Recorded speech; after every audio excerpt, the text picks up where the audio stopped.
Bonjour à toutes et à tous, cette semaine le bon design est au salon Maison et Objets. Du 6 au 9 septembre dernier, il fallait donc prendre et reprendre le réseau express régional direction Villepinte. La nouvelle de cette rentrée est asiatique. Le plus gros salon européen de l'objet nous annonçait sa présence en mars prochain à Singapour. Il s'offrait même un orage des plus tropicales pour fêter ça.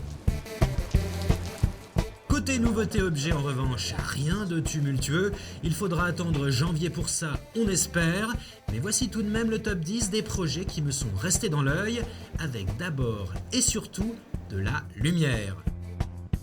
Qu'est-ce qu'une ampoule si ce n'est une bulle remplie de lumière? Le collectif suédois Front Design nous rappelle cette évidence avec une pièce aussi littérale que magique.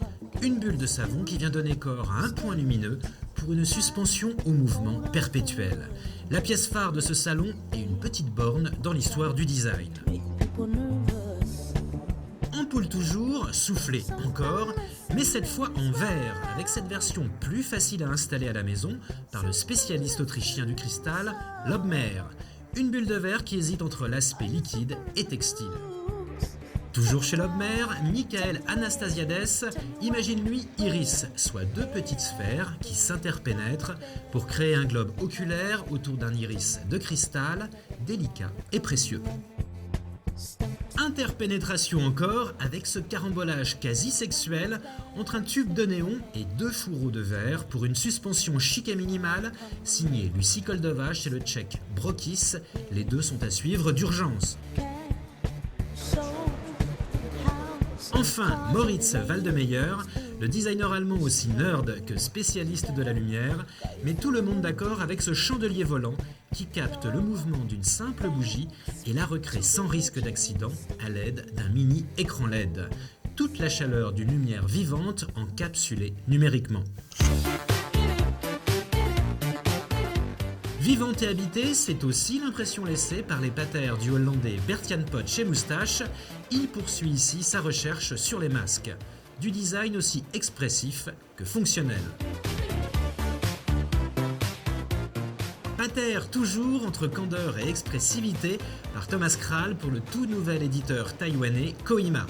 Des arbres très mignons certes, mais qui m'ont rarement fait autant penser à un plug anal. Du design donc là aussi très expressif et très fonctionnel.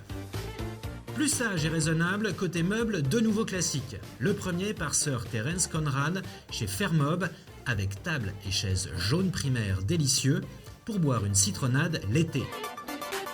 Tandis qu'End Tradition propose fauteuil et salon d'hiver rembourrés pour tisane scandinave au coin du feu par le studio danois Space Copenhagen. Des designers qui s'y connaissent en bien vivre puisqu'ils ont également signé l'architecture intérieure du Noma, classé 3 ans de suite meilleur restaurant du monde. Plus exotique et asiatique, dans la famille Schema, la mère dessine, le père fabrique, le fils vend cette collection aérienne de petits meubles et objets en fil métallique made in Philippines. De petits basiques tracés dans l'espace avec un minimum de matière. Enfin, si je ne prends aucun ami Facebook qui poste des images de chatons et d'animaux en général, j'ai tout de même sélectionné Ducky, oui, un canard à roulettes, chez Norman Copenhagen, dans la grande tradition des objets aussi mignons qu'inutiles, bref, le cadeau idéal.